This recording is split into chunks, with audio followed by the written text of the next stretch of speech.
Bismillahirrahmanirrahim. Assalamualaikum warahmatullahi wabarakatuh. Ketemu kembali dengan Pojok Kimia Cak Sidik. Kali ini saya akan melanjutkan materi tentang stoikiometri, yaitu stoikiometri 3.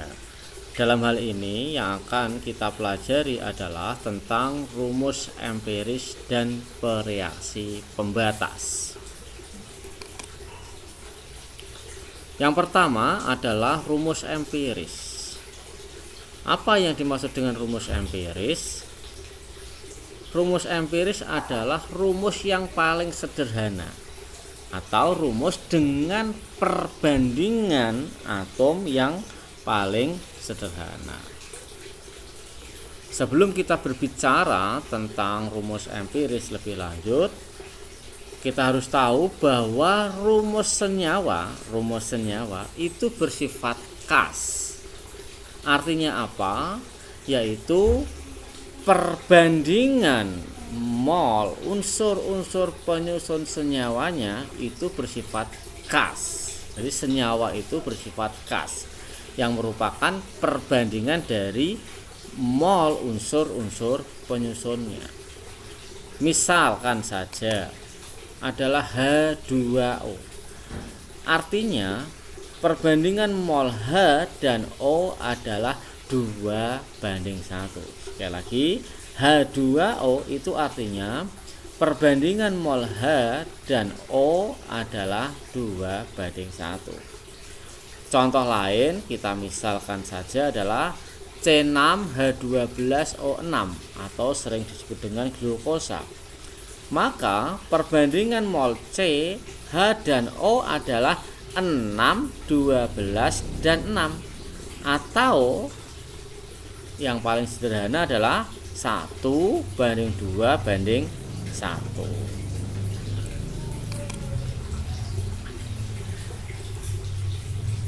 Berikut ini adalah nama senyawa, rumus senyawa atau rumus aslinya, dan rumus empirisnya.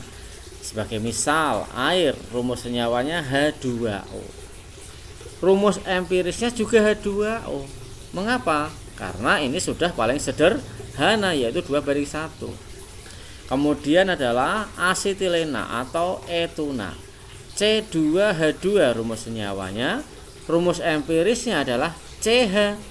Karena 2:2 itu sama saja 1:1.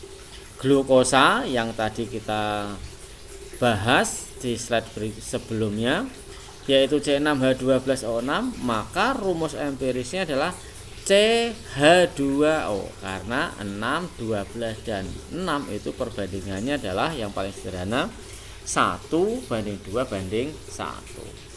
Butana C4H10, maka rumus empirisnya adalah C2H5.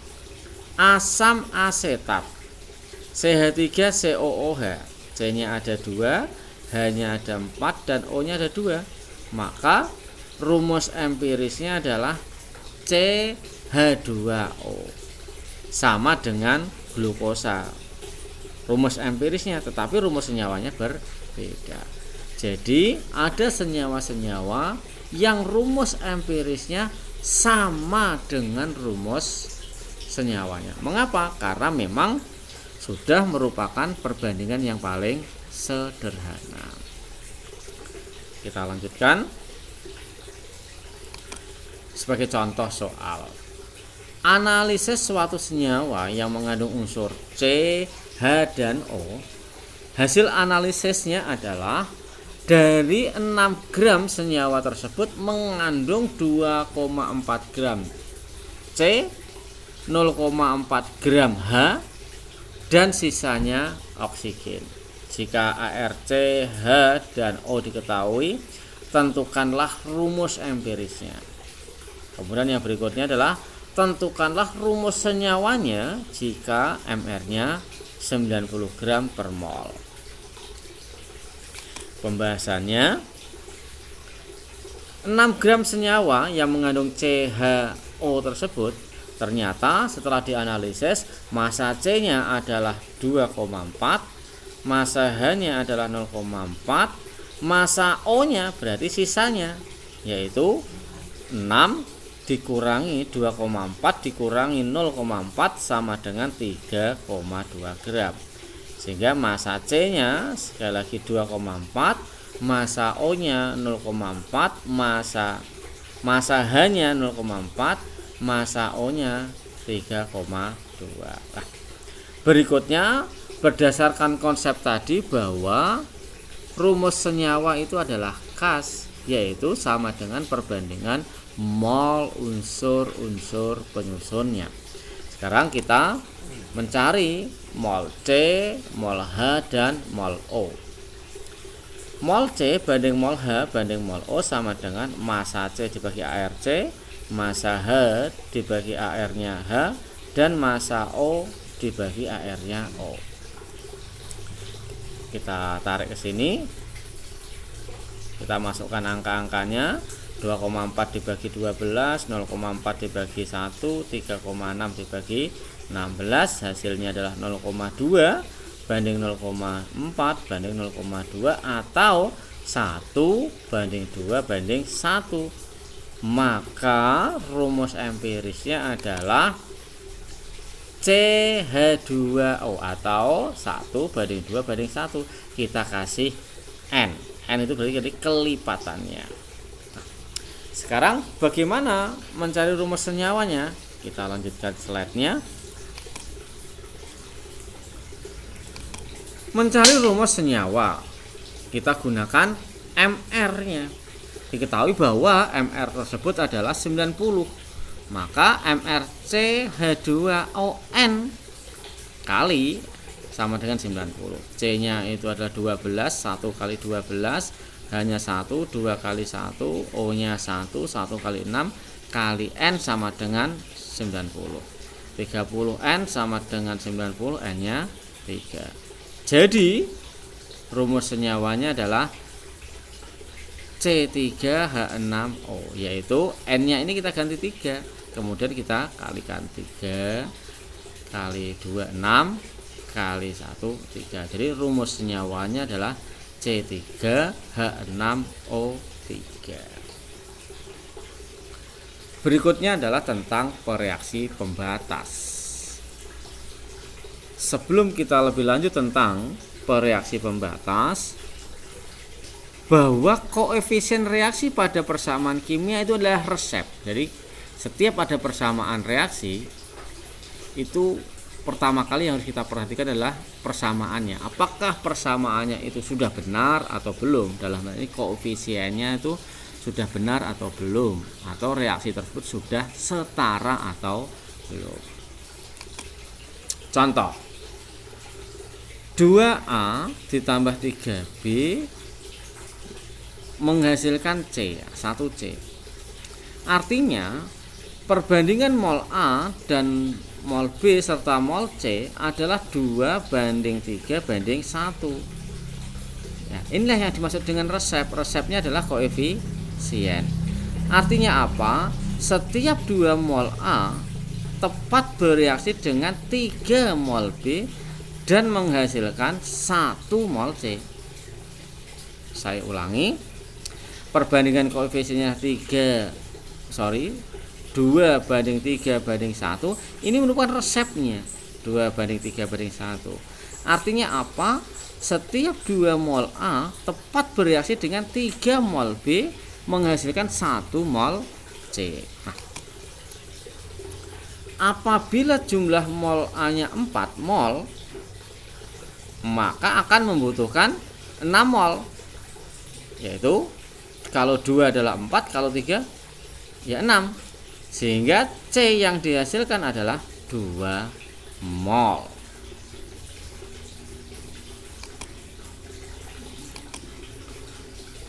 Sekarang adalah terkait dengan resep tersebut, apabila 2 zat atau lebih bereaksi, maka ada 2 kemungkinan. Yang pertama, akan tepat habis apabila sesuai dengan resepnya atau perbandingan koefisiennya akan habis. Yang kedua adalah ada pereaksi yang sisa. Artinya tidak sesuai dengan perbandingan resepnya. Contoh sama untuk reaksi dengan sebelumnya, 2A plus 3B menghasilkan C. Nah, jika 2 mol A bereaksi dengan 4 mol B, maka akan tersisa 1 mol B. Lebih lengkapnya perhatikan bagian berikut. Nah, perbandingan A dan B itu kan 2:3. Nah, kalau tersedia 2 mol A dan 4 mol B, maka yang B ini akan sisa. Kenapa? Karena setiap 2 mol A itu membutuhkan 3 mol B. Nah, karena B-nya itu hanya 3 dan ada 4 dia tersedianya, maka B-nya tersisa 1 mol. Nah, ini tolong diperhatikan pada lajur reaksi ini, formula mula-mula reaksi sisa, pada lajur reaksi ini harus sesuai dengan perbandingan koefisien. Nah, sekarang apa yang dimaksud dengan reaksi pembatas?